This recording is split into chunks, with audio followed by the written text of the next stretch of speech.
2 years ago, North Texas came to Kinnick Stadium, led by local folklore legend Dan McCarney, and promptly was blasted by 48 points. West Delaware has made the playoffs every season this decade. Marion didn't win a game 2 years ago. It was exactly what the Hawkeye faithful feared may happen after a last-second loss last week to Penn State. It wasn't the Monte Morris and Deontay Burtons of the world that powered ISU to this year's title. As you guys can see behind me, this one's still going on. Quinn Schulte just connected for his second touchdown of the night. And we'll have the exciting finish coming up later tonight at 10:30 over on our sister station, Fox 28. And whatever you guys give, it's going to be a home run.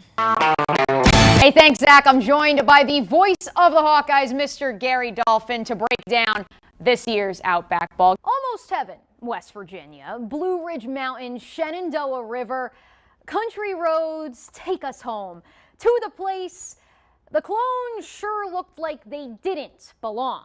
I mean, just look at him. No, not him. The number 15 team in the country. Last season, the Cougars and the Indians both finished 6-3 and both missed the playoffs. Combined to score over 200 points through the first 2 weeks of the year, but the competition kicked up a notch tonight. There's only one district with two undefeated teams, and those two teams clashed here tonight. And sports anchor Mia O'Brien is here with that battle in Ames. Mia? Matt, remember when the Hawks rolled Iowa State 42-3 in last year's meeting? Well, this isn't that same Cyclone team 365 days later. A ton of optimism in Ames this season. Year 2 of the Matt Campbell project. Year 2 of Jacob discovered at a church football league park, baptizing defenses across the Midwest. 74 yards to Hakeem Butler. Hug me, brother!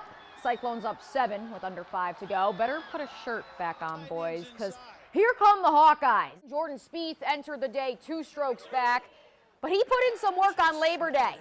Gets it to drop on 13 to take a 1-stroke lead. White pants will not be in fashion after today, but Justin Thomas just might be. 128 former Hawks have played in the NFL the last 25 years, and yet the last Iowa alum to line up under center in a regular season game was Mark Vlasic in January of '92.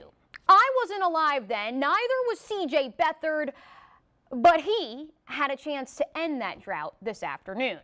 Winless Niners pulled Brian Hoyer down 17-0, and Beathard was an immediate spark. As many of you know, this is my first football season anchoring sports full-time here on the weekends, but I did fill in a bit last year, including back-to-back weekends in which Iowa State lost in all but the final minute of both games to a ranked Baylor and a ranked Oklahoma State. The victories seemed so inevitable, I had all but written the script to put in that teleprompter. So good thing I was at state golf and far away from a computer during the Cyclones' trip to Oklahoma yesterday. The win, we can call it that, right? The win has put the Cyclones in the national conversation. Joel Lanning has been named the national Walter Camp Defensive Player of the Week, and the Cyclones are receiving votes in the AP poll. Iowa is 4-2 and didn't get any votes. Jumping the gun a bit? Maybe.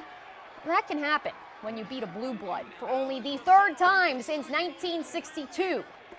Did I mention 1-4 Kansas comes to town next week?